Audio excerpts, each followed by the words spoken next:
Hi everyone. This is the map I start every of this tour with. This is map of St. Petersburg. What we need to focus on the area in the upper section of your screen, so to speak. You can see the big letter M, Gorkovskaya. So basically, this is this island that we are going to talk about, the entire island.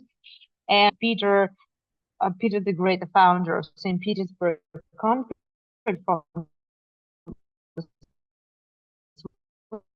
Swedish, but they um, didn't get the same importance in terms of Peter the Great.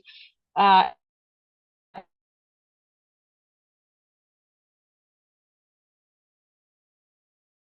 and and Peter focused on other islands, got a lot more progress, investment, and the city always remained a little bit, yeah. However, it's very close to and it's just from across the river, Neva River, from the Hermitage Museum, that is the winter palace.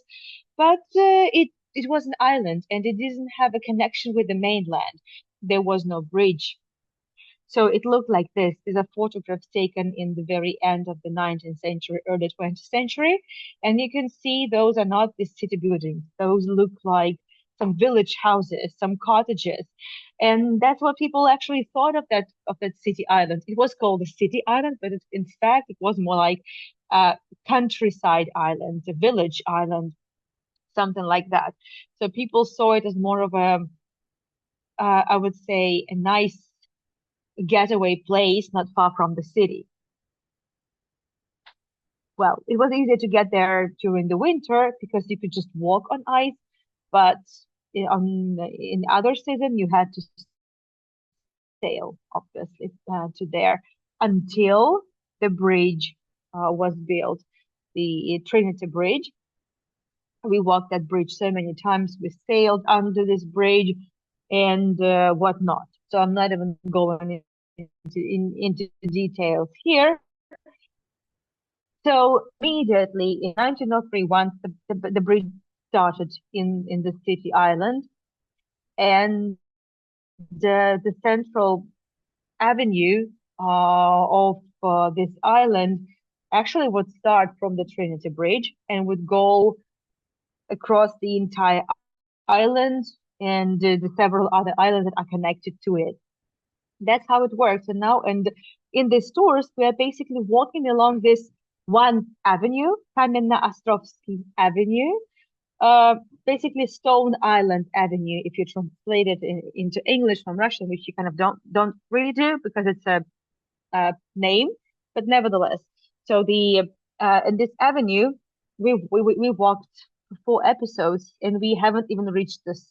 I would say even we're not even halfway through the island, and this is amazing. So now we are in the area called the Tolstoy Square. Leo Tolstoy, our photograph taken in 1908 by Sergei Prokudin-Gorsky, Russian photographer, who invented the technology of making colored photos. And I gave a tour about him, and my sponsors have access to it 24/7. So a tour about Sergei Prokudin-Gorsky, who is the pioneers of color photography, whose works, most of them by and large, 70% of all the photographs made by Prokudin-Gorsky are now the property of the Library of Congress, including the photo of Leo Tolstoy. So this is exactly how Leo Tolstoy looked. Exactly. But in the square is named after him. However, Tolstoy didn't like St. Petersburg. He was a very Moscow kind of man. And as you can see, this is the same avenue, a bit of a different angle, but that's the same avenue, somewhat early 1900s. It doesn't look like what we have nowadays. Very, very different. It looks like a village. It looks like some outskirts of the city. Well, well, that's what it was for a long time. As I said, it was a rural area in the heart of, really, in the heart of St. Petersburg. The building we can see um, from all the angles is a building that saw last time, and we're going to see a little bit of it today as well. Just kind of, it's kind of a give you a recap. This is just a, let me turn off the sound because it's going to be only just distracting us. This is the house of Rosenfeld.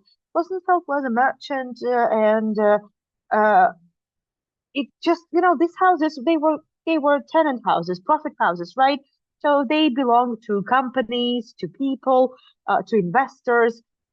They bought the plots of land, they built the house, and they would just rent out the apartments. And this is how this house would be bringing profit to the people. The only problem is, so this house was finished around 1914, 1915, and well, their plan really fell through because of the revolution, but they couldn't have foreseen that.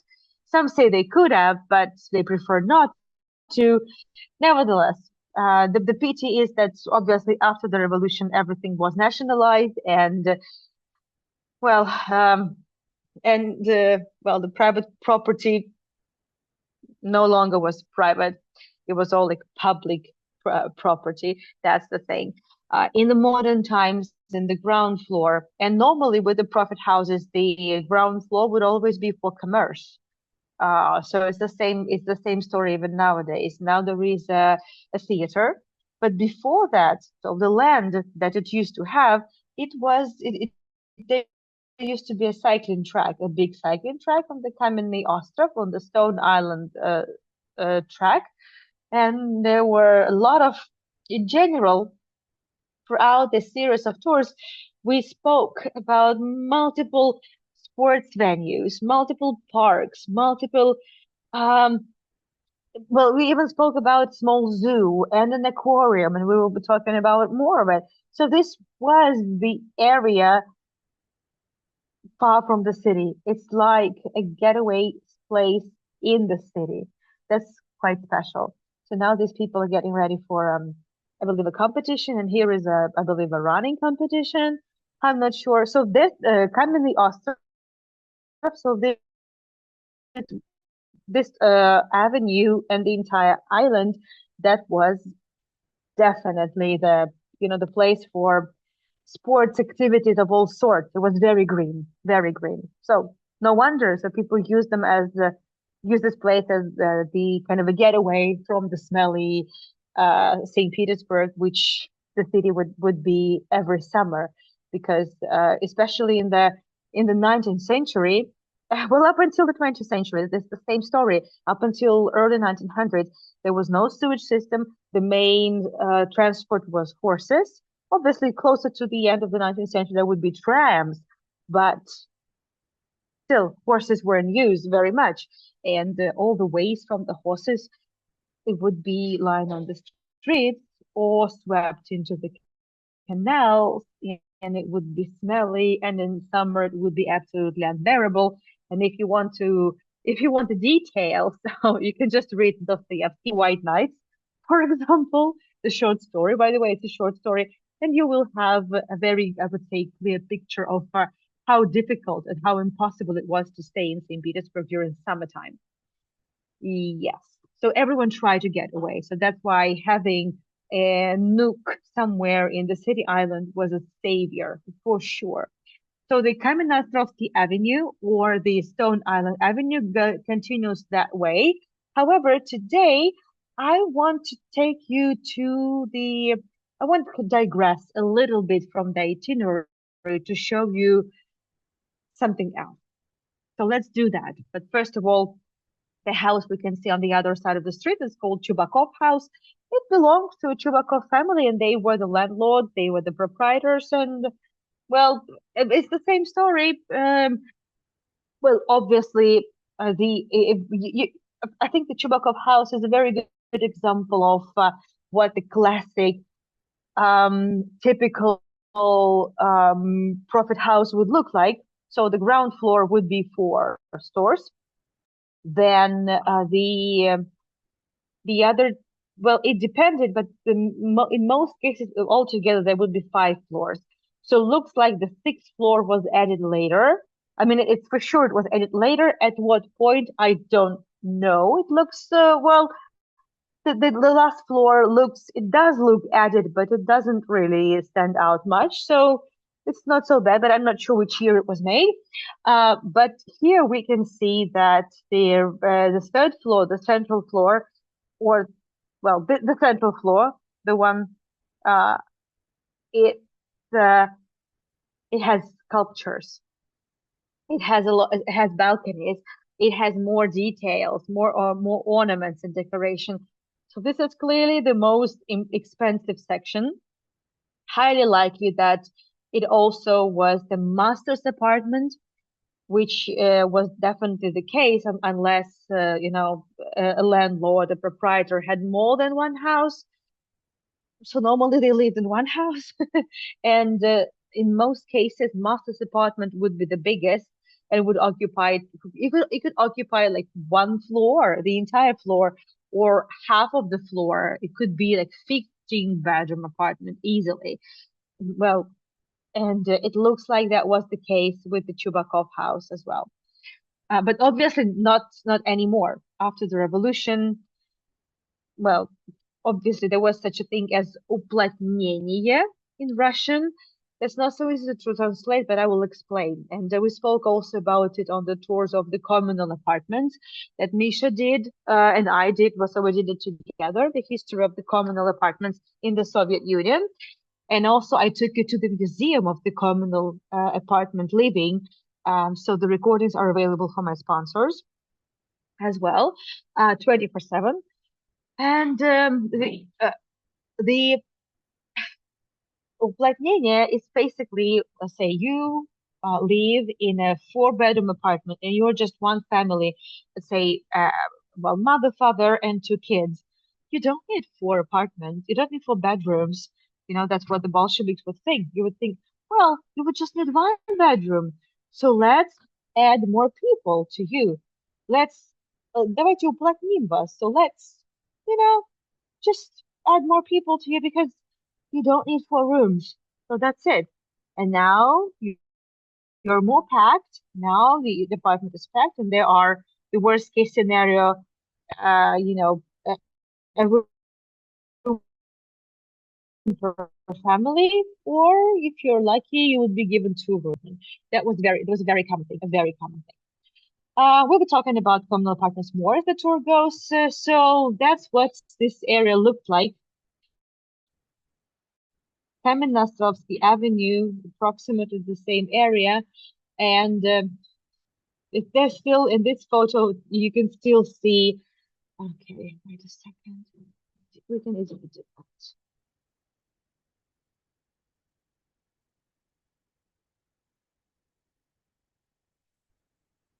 Yeah, very good. Um, this is the house. To the left side from the screen this is the same house, the Chubakov house, but the rest of the area it doesn't look the same way at all. And you can still there, yeah, you can still see there the small houses, like wooden houses that look like more like huts, because it didn't happen over one night. Obviously there was a process. The older buildings would be taken down, the bigger one constructed. So we still have some photos of the Chubakov house. It was a big one. Also there was a fire, and the dome at some point was destroyed. It was really badly damaged, and for a long time the house stood just without it. It looked a little bit beheaded, to be honest. And now we are looking from uh well, we're looking at this house from a distance, and to the right hand side you can see this is one of the towers of the Rosenfeld house, which is, well, over here. So let me remind you where we are.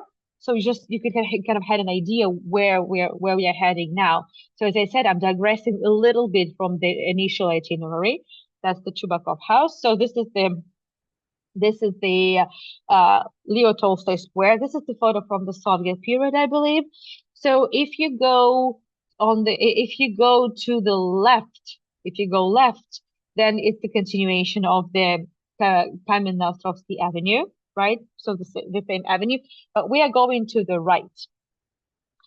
And if you go to the right, you will find yourself in the same street, and you will see the house that we visited last time.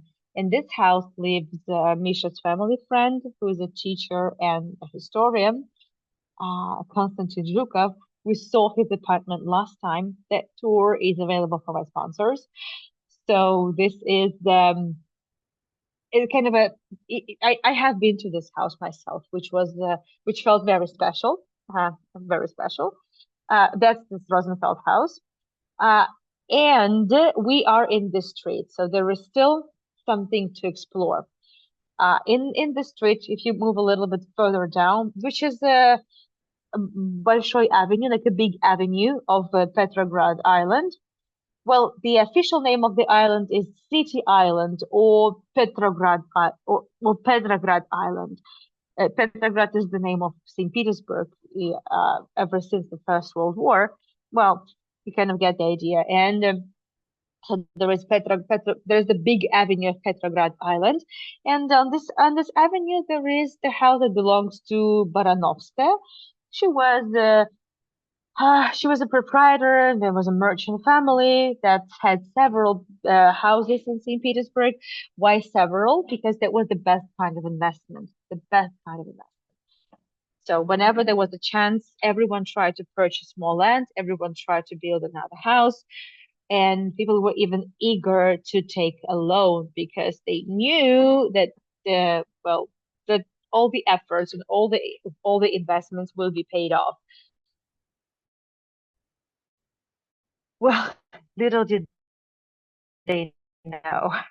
Little did they know. So I thought it would be a good idea to this with you, but we haven't seen much of St. Petersburg, so I thought to make it up to you, and we can walk just a little bit in the lobby, in the Tbilisi lobby.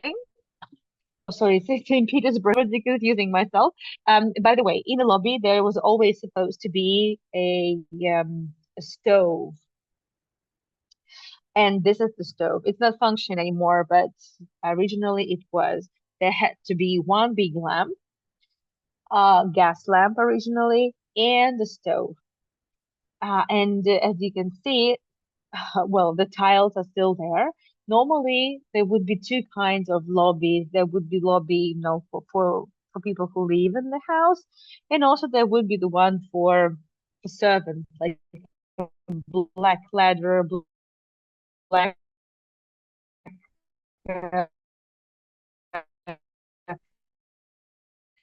uh, black lobby. That's what we say. But the catalogs that for this house they were commissioned this type of fireplaces. So it was a catalog trade. You could buy a fireplace to your house, and since it was it was not a hotel, but from the very beginning, the proprietors they knew they would be renting out the place, so they would commission just a great amount of such fireplaces for this house. Uh, well, I know the lobby may look unappealing and a little bit run down, which is true. It's quite common for St. Petersburg. Many lobbies have been restored, but not all of them. There's still so much to restore. So maybe at some point they finally get down to this house, but I would say it's not the worst. We have seen a lot worse. And this is the back side of the house.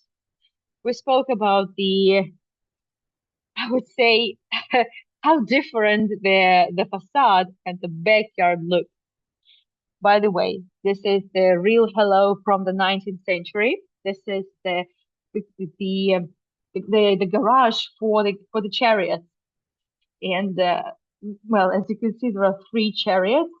Not everyone had chariots of their own. It was very expensive to have a chariot. It was very expensive to have a horse, let alone several horses. So not everyone could afford it. So, but there was a place for several of them, and not every 19th century house has actually preserved these chariots, but this one has it, which I believe is the most amazing. I'm having some issues with the light. There's really not enough light, so maybe I just place them uh my laptop over here to have a little bit more light, so at least that it would just the light would fall the way I need this. We'll see if it works out. We can give it a try. So I hope it will be okay. Otherwise, I will just okay. I hope this is good. Oh, should be fine. Yep. Okay. Let's move on. Yeah, so not so many houses have that, by the way, and having the garage for, by the way, three chariots is a big deal, which means that this house was definitely intended for, I would say, some very comfortably off clientele.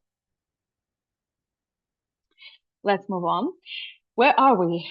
So the courtyards, as you can see, are very different. And this is not the lovely green courtyard with Georgian balconies. This is St. Petersburg, baby. And this is the well-shaped courtyard. Which we have walked down such streets. We have seen quite a number of such courtyards.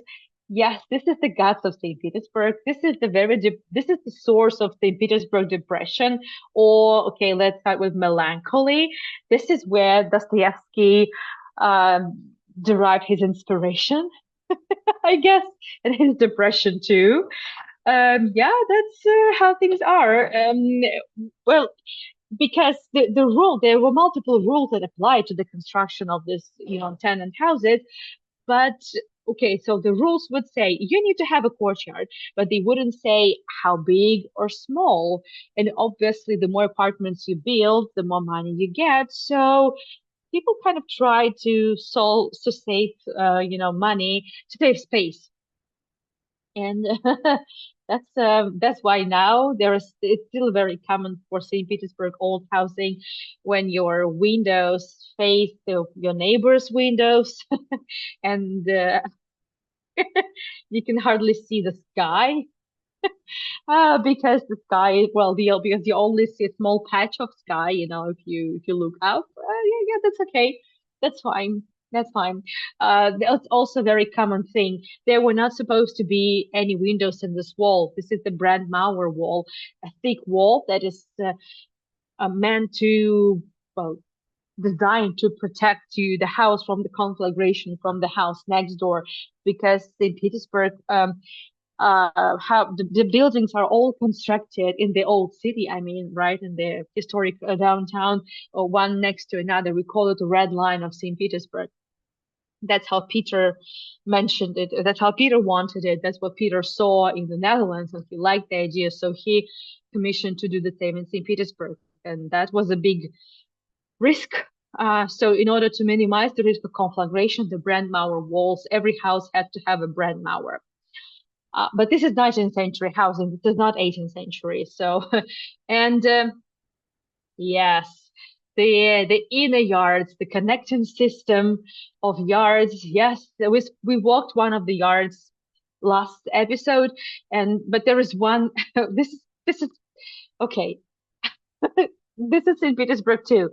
This is definitely this. Okay, this may not be the most cozy and appealing courtyard of St. Petersburg, but this is so St. Petersburg, so St. Petersburg, and I miss it so much. I don't know why.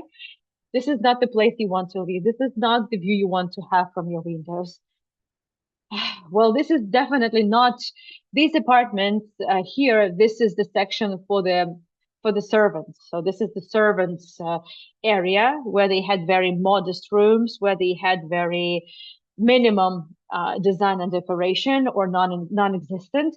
Nevertheless, well, now it's irrelevant, because now these are just also houses, this apartments that where people live, and I don't want to look out of these windows.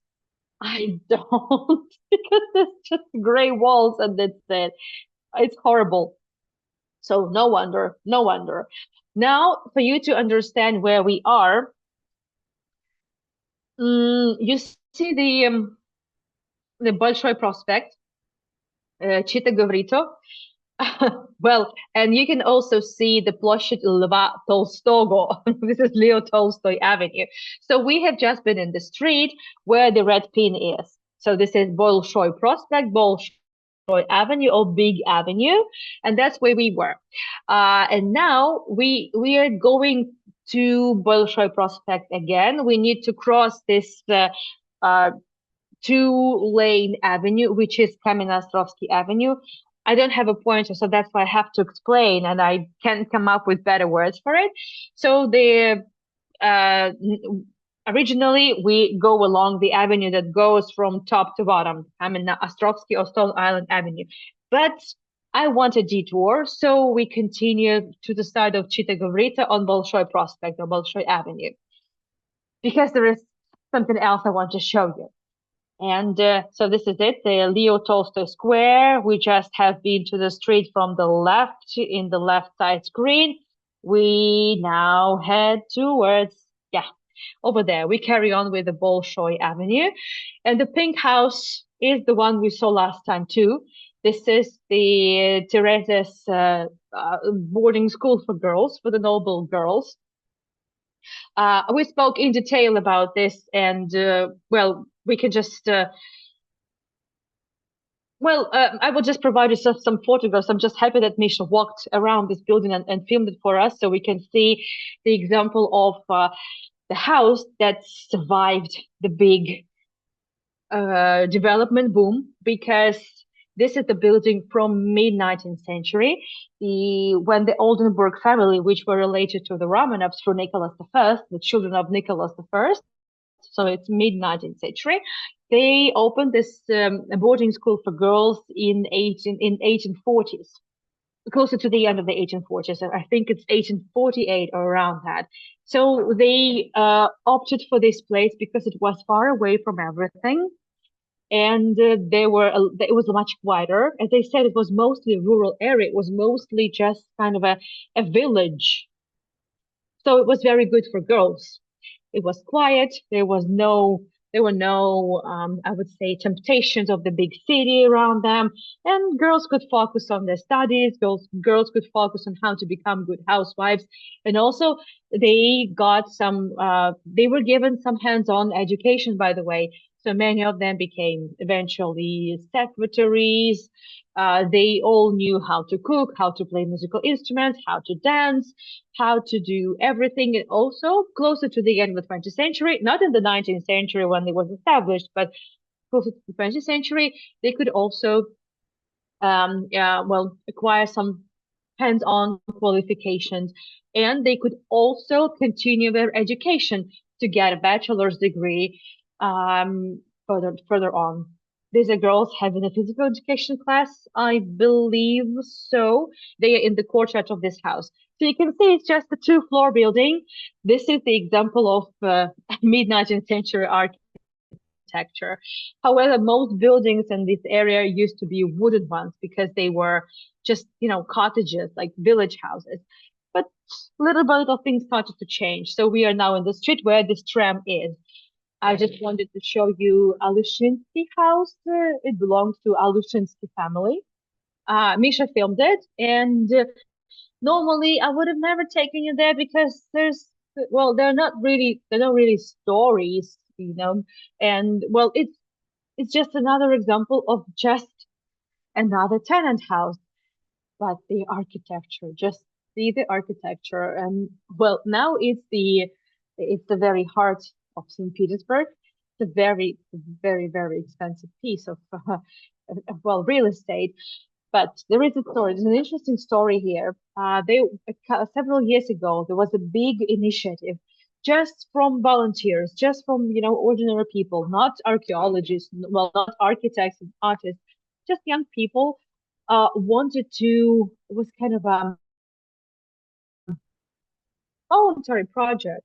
Yeah, want to save and clean stained glass in the old houses. And they also managed to raise a lot of funds for their work. So volunteers would come to a house, agree with the tenants, and would clean the stained glass and restore the stained glass uh, as much as they could. And they managed to restore a lot of stained glass designs across the buildings, across the houses in the center of St. Petersburg. Also, I have been able to find this interesting notice in the newspaper. So it says that in the house of Alushinsky, on the big avenue or Bolshoi Avenue, house number 69, they opened. It's interesting. Another like project, a small canteen for the well for the poor. Interesting. And one of the first houses that was given this, assistance with the stained glass was also Alushinsky house. So I'm happy that Misha filmed this house for us, even though I didn't ask him to go to the Bolshoi Avenue, but eventually he did. On one of the walks, he just happened to be there, so he filmed it for us too. So now we get to see this interesting example of clearly Northern Art Nouveau. You can see the rough stone in the facade, the two layers, the two tiers are the dark local stone, and then this dark, rough, what do you call it, a plaster decoration. I'd rather skip the Q&A and just have a longer one in the end. So let's move on. But now we are not, we go back to the Leo Tolstoy Square, and we will continue up northwise direction, so to speak, to the side of the chocolate bar Secret Garden. But we're not going to a chocolate bar. I've already had some cha-cha today. That was more than enough. Yeah, so that's it. We are back. And if you move just a little bit, so the house, the Rosenfeld house that looks like a castle. It's just well, how do I explain it without the pointer? It's behind the street that we're looking at. It's in the end of the street we're looking at. So and I'm just skipped a little bit of walking.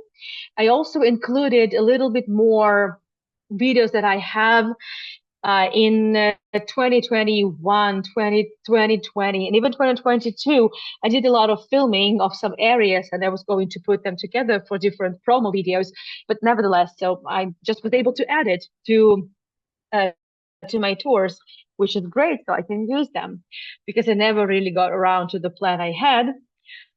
So this is definitely not the Art Nouveau. Yeah, this is the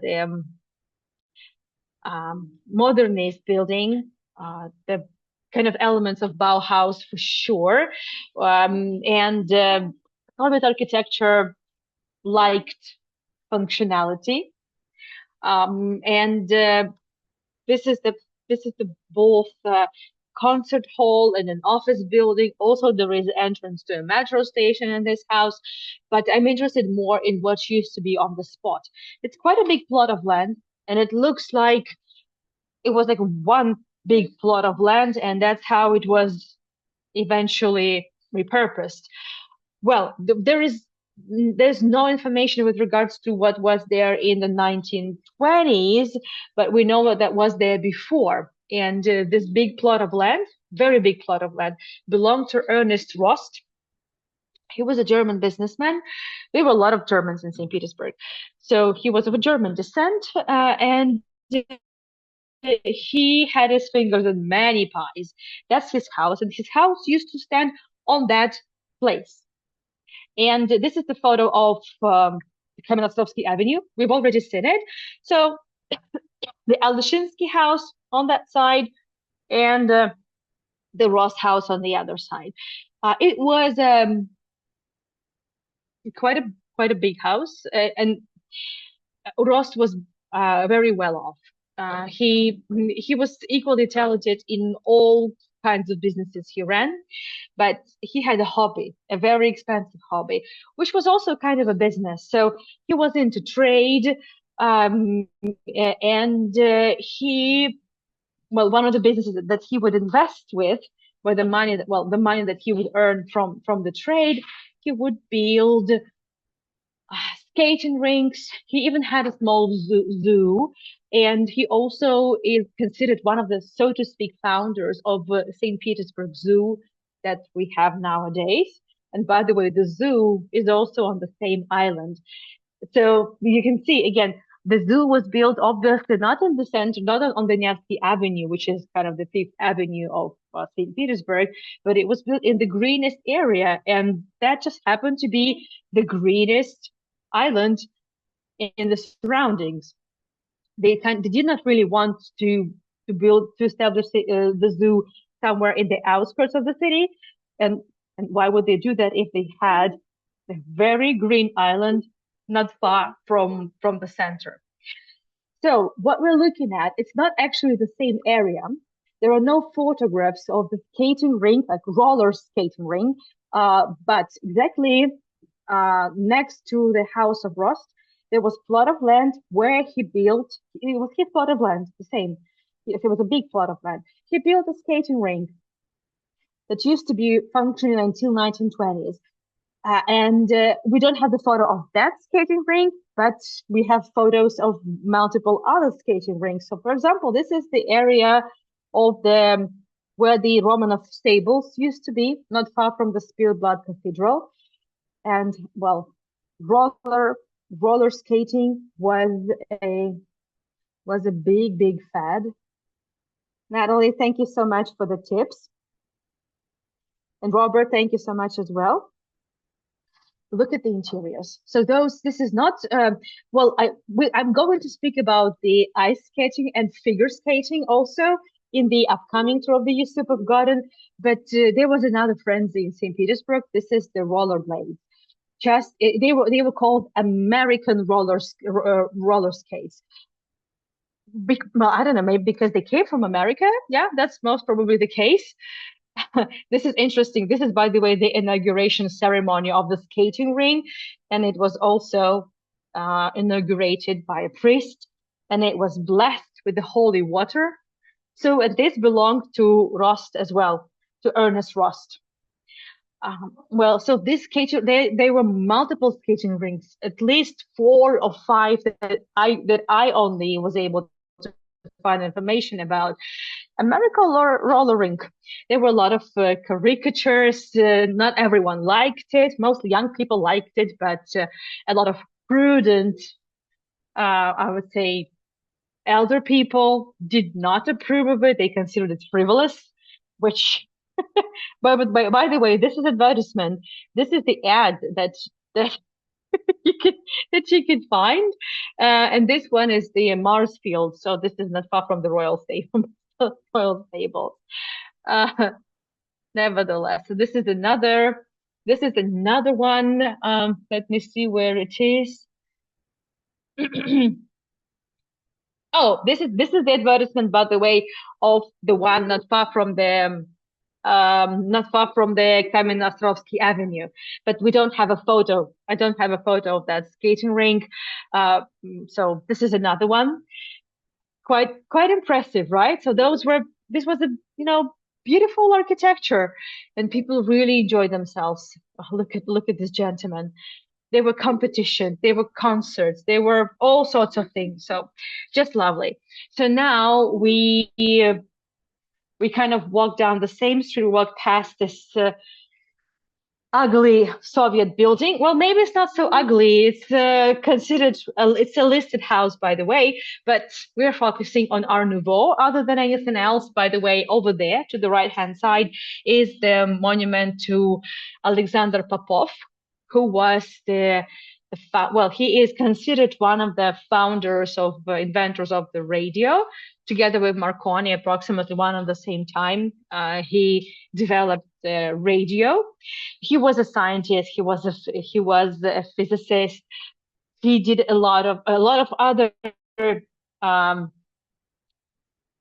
well discoveries and achievements that were used in the army and also in civil engineering. So, and he also had he also lived in this island, by the way. Quite interesting. And so the last thing for tonight is this, on the one hand, unassuming, on the other hand, no, very, very assuming, if I can say so, tenant houses, a tenant house, uh, which is impressively big one, and it's massive, as you can see. It's just one wing of it. It's the central wing of it, but in fact, there is another wing to the right hand side. But yes, this is the house, and it was when it was constructed, which is 1913, 1914. Well, it was some of the most expensive pieces of real estate in the entire city.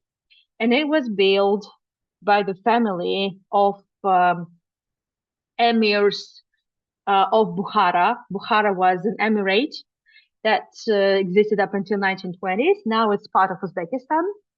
And this is another photo of the last emir of Bukhara, Sayyid Mir Muhammad Alim Khan. And this is the photo by Prokudin Gorsky, the original color photograph taken in 1911. I urge you to watch that tour recording if you didn't see this tour or if you want to revisit it, so to speak. If you are my sponsor and you can't find the video, just let me know and I will send you the link. So you don't have to look through those 800 videos on your playlist. And if you are not my sponsor, but you desperately want to see the video, just contact me and we will sort it out. But yes, this is exactly the photo, and that's exactly, oh, okay, almost exactly, but it was not photoshopped. It was not colorized later on.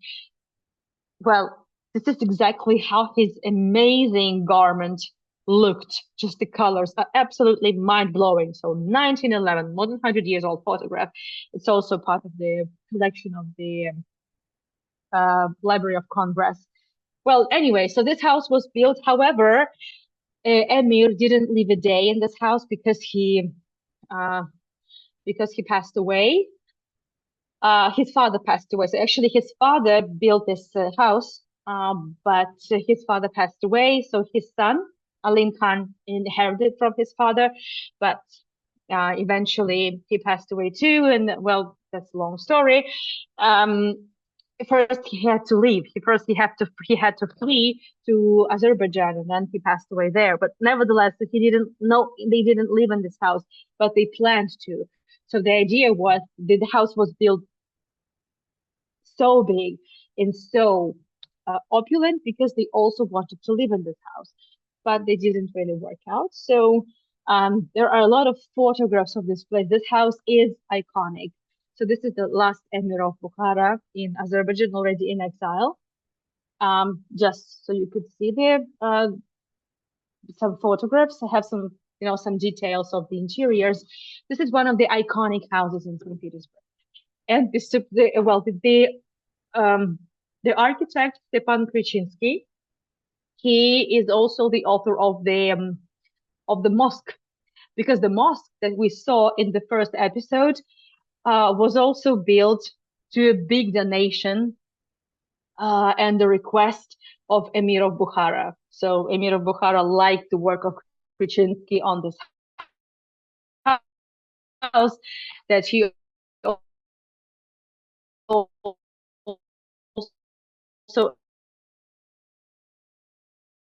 the construction of the mosque.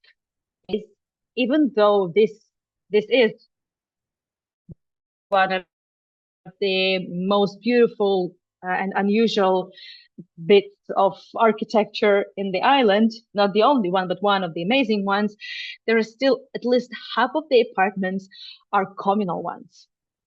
And because of that, the condition of the lobbies is not so nice.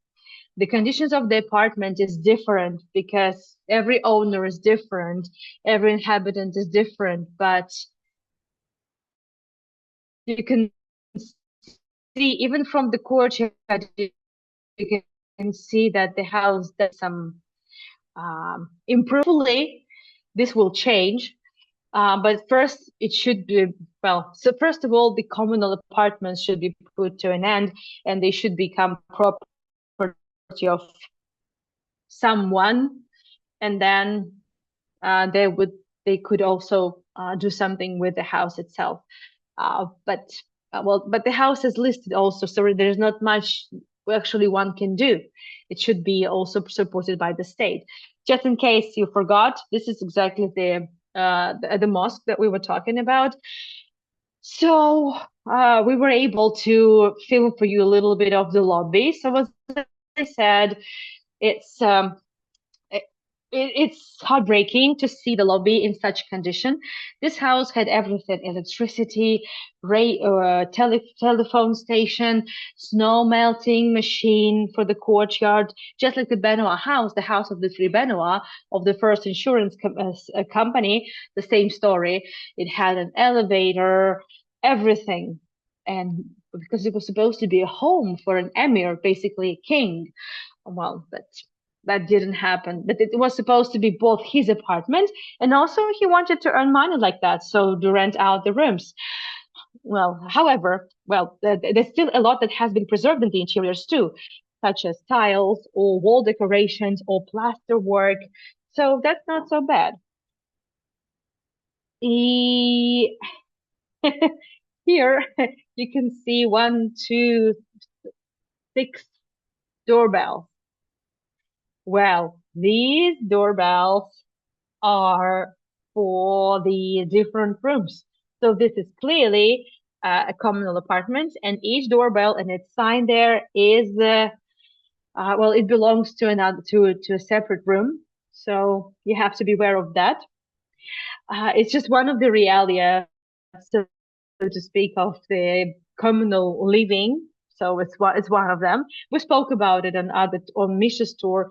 You can also watch the recording. That was an interesting one, very interesting one. So it's available also for sponsors, and you could just contact me and we will sort it out. But at least the plastic decoration survived. This is a very modest. This is a very modest lobby.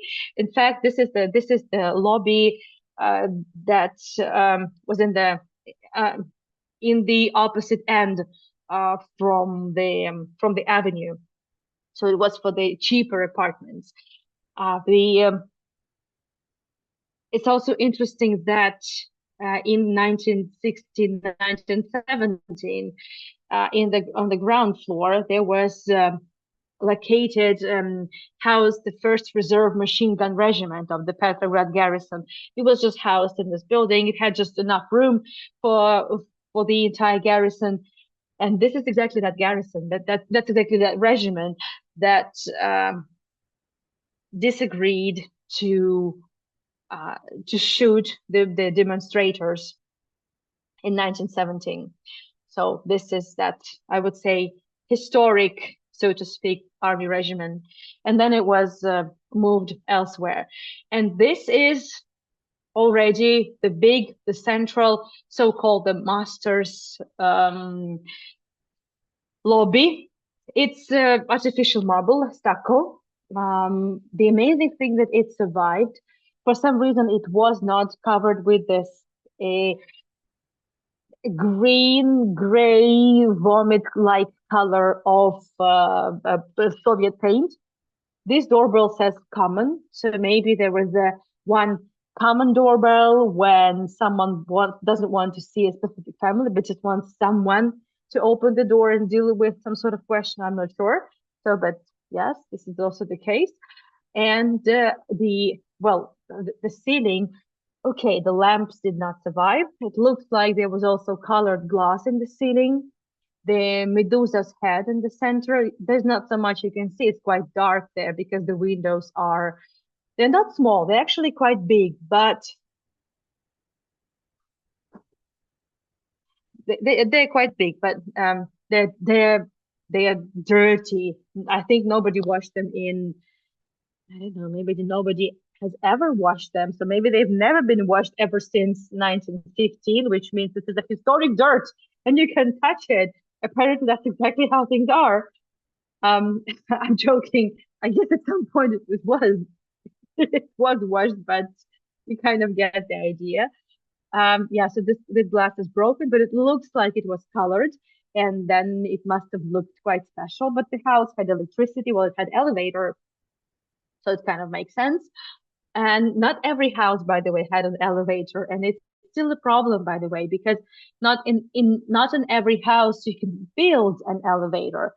Sometimes you can build it from the outside, and that's also quite a common practice. We saw it a couple of times in St. Petersburg on live walks 3 years ago, even more than that. But still, some houses don't have elevators, and that clearly lowers the price in the market for them. Well, nevertheless, that's been not the last chapter of the Stone Island Avenue. And let me turn on the chat and let me know if you have any questions. In the meantime, for those who joined us a little later, by the way, hello. And let me share with you some links. So in 45-ish, a little more than that, minutes from now, I am taking you to Yusupov Garden in St. Petersburg for a, I would say, just to unwind and just enjoy the vibe of the, I would say, very chill neighborhood. This is not a touristy area at all, by the way, and we have never been to that area. So historical dirt, like you're dealing with some dirt that is 100 years old. I'm not joking. And then I don't know, maybe that's why they worship it and they don't wash it. I mean, it's complicated. I mean, yes, it's very expensive to maintain a house, and when it's a communal living, there's even less.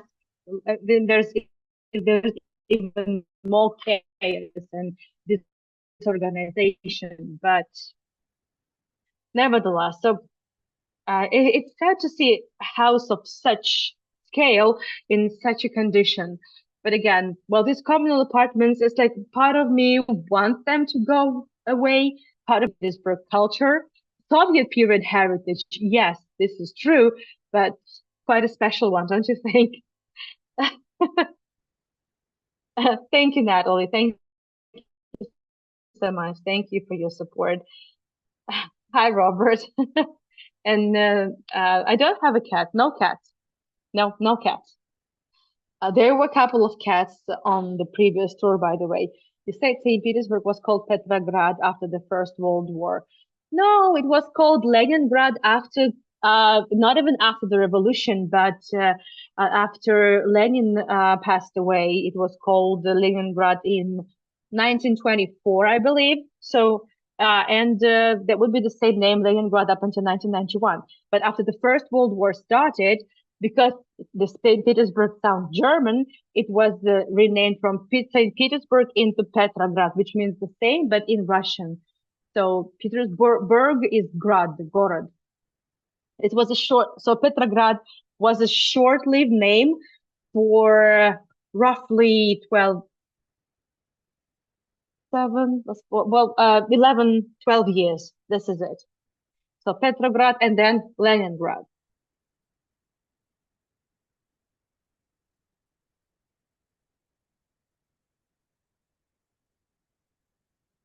No, Marconi was Italian, but Popov was Russian. But this is an interesting story and a bit tricky one. So to keep on the safe side, I just say that Popov was one of the inventors of the radio alongside Marconi, and it happened just happened at one of the same time that both of the scientists worked on the invention of the radio. Just yeah, happened so. Thank you, Darlie. Is there an image of the ice melting machine? Interesting to see this place. And I have never seen this ice melting machines. They're not in use anymore. Several houses had those ice. You have a courtyard and it's filled with snow in winter. So you just take the snow and you just blow it. And where do you put it? You need to get rid of the snow. Otherwise, like what else would you do with that? You can't build this if it's springtime and things are melting, then you just risk have a swamp. by the house. So you need to, get rid of the snow, dispose of the snow somehow. And in that case, I guess those were just big reservoirs with where they melt the snow. It was water, and the water would go down the sewage system. But I've never seen. It's like a snow. It's it's not a blower. It's not a snow blower because you only blow the snow and that's it. No, this is the snow that was plowed and put into a special reservoir, melted, and the water would be connected with the sewage system because otherwise you need to get rid of the water somehow. Yeah. So it's not a snow blower for sure. He said it's happy in Israel and I'm back in St. Petersburg, so there's no cat. Yes, I see what you mean. What you mean. Okay. So tomorrow, who's first, Henkin or Misha?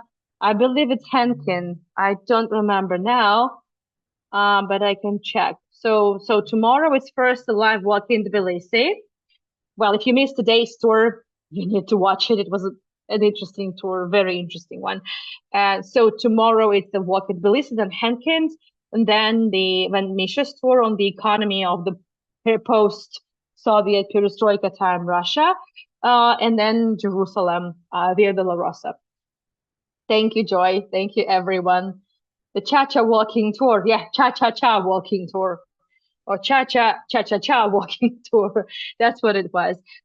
No, literally, honestly, we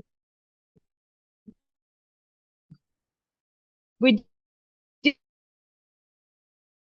we have done so many things together. Next time, one or one together already, so it doesn't count. Just house from the imperial times, which was absolutely incredible. Just a discovery I really made just a day before. So I just couldn't wait to take it there. So we did, and it was fun, and everyone's safe. But I was scared to go there. So I needed some cha-cha for bravery. And yeah, it did help. Plus your support, your support. Thank you so much, everyone, for joining me. So I think I have shared all the links, including the links to support me. You can buy me coffee, you can send me PayPal donation, and on my YouTube channel. And this is where you can find the recording as of today. And I will be sharing tonight's recordings, well, in the coming days. I don't think it will be earlier than Monday because there is a lot to work on. So I will keep you posted, and I will see you in 40 minutes from now in Yusuf of Garden and then in Peterhof. What tour was the Cha-Cha tour? Joy, the previous tour in Tbilisi, the live walk in Tbilisi, was a very special one. So I took you to the area we haven't been before, and we went to the so-called, I'm not sure if it's a vintage store, but it's kind of a vintage store and the miscellaneous stuff, from Europe that you can buy at a very low price. And I was given there 3, coffee cups with a plate for free. And then I needed to buy some cha-cha, and to get some cha-cha and to bring some cha-cha because I took you to a kind of a haunted place, sort of. So yeah, you definitely need to see this, Joy. I'm sure you will enjoy it. So thank you so much, everyone. I will see you very, very soon. And hopefully my connectivity will be better. And hopefully I'll sort things out with the lights because it's just not enough lights that are on today. Not sure what to do with it. I will see you soon. Bye bye, everyone.